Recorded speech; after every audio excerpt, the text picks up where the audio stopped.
Alright guys, this is a video about gradient or slope. Um, British English tends to use the word gradient, American English tends to use the word slope.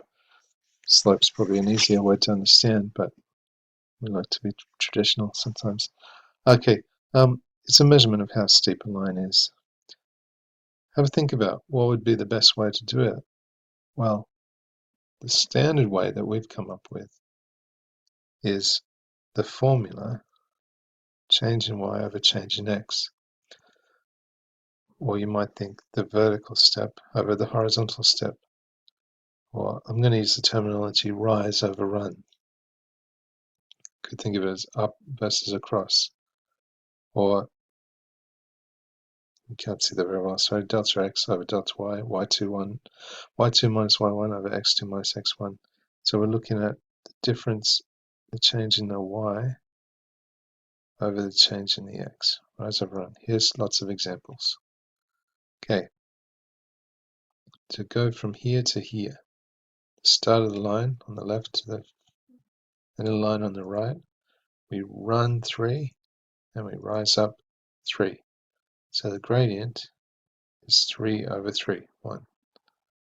This one, we run 6 and rise up 3. So the gradient is 3 over 6 and a half. Here we run 4 and rise 2. So the gradient of that is also a half. We run 2 and rise up 4. The gradient is 2. Here we run 4, rise up 3. Gradient is 3/4. Here we run 6 and rise up 4. So gradient is 2/3. Hopefully you're seeing the steeper it is, the higher the gradient. Now look at this.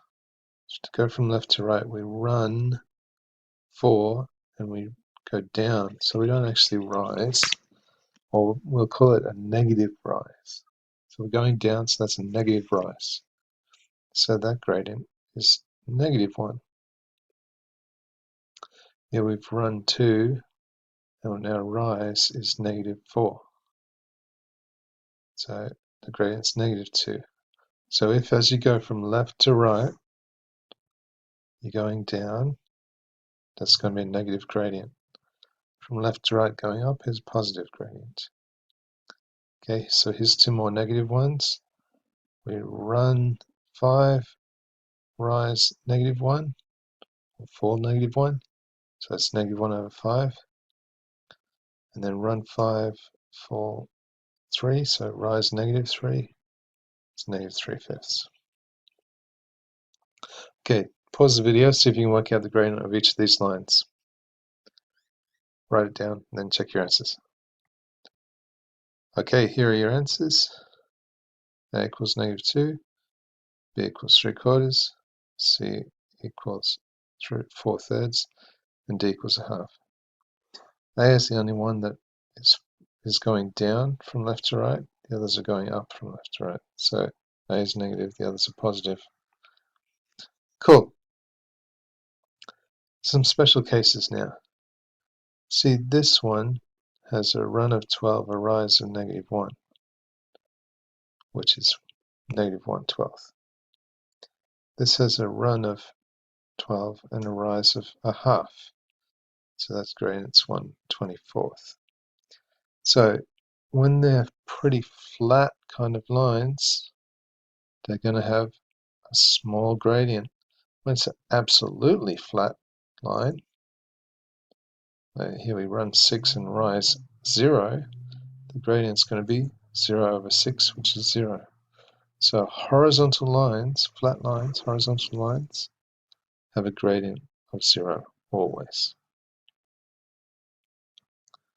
Okay, what about vertical lines? Well, you see this very steep line with a rise of 12 and a run of 1, so gradient's 12.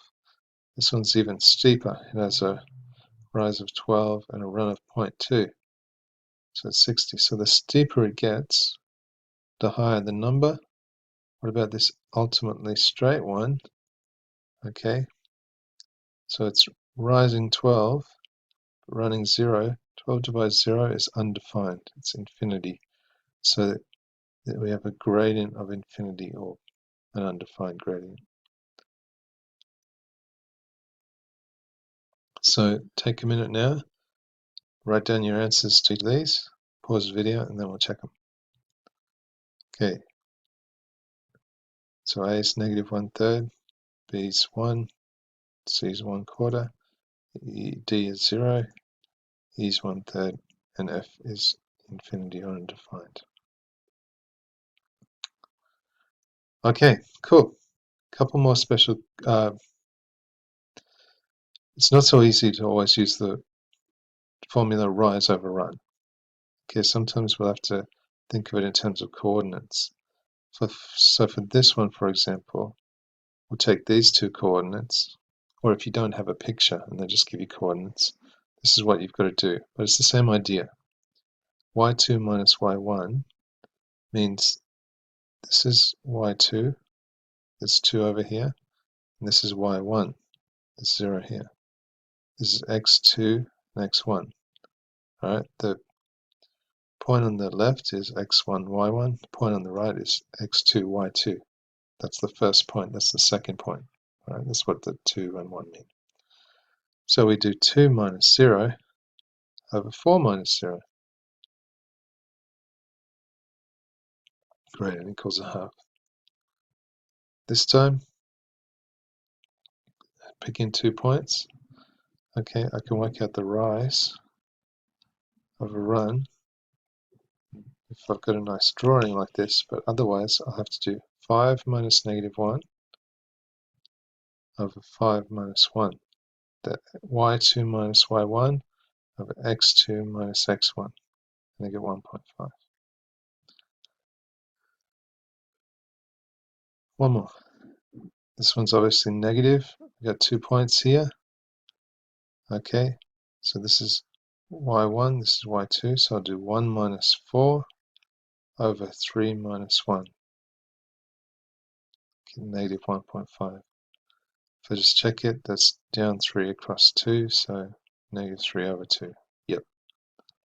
So if you have a graph, use rise over run. If you have the number values, you can try and work out the rise and run, or just memorize this formula. Alright, take a minute now, the final 3, just write down your answers to that, pause the video, and then check them. Okay, here are your answers. A is negative 2/3, B is 3/5, and C was 8 over 3. Okay, you'll use gradient a lot in the coming years, so good luck with all that.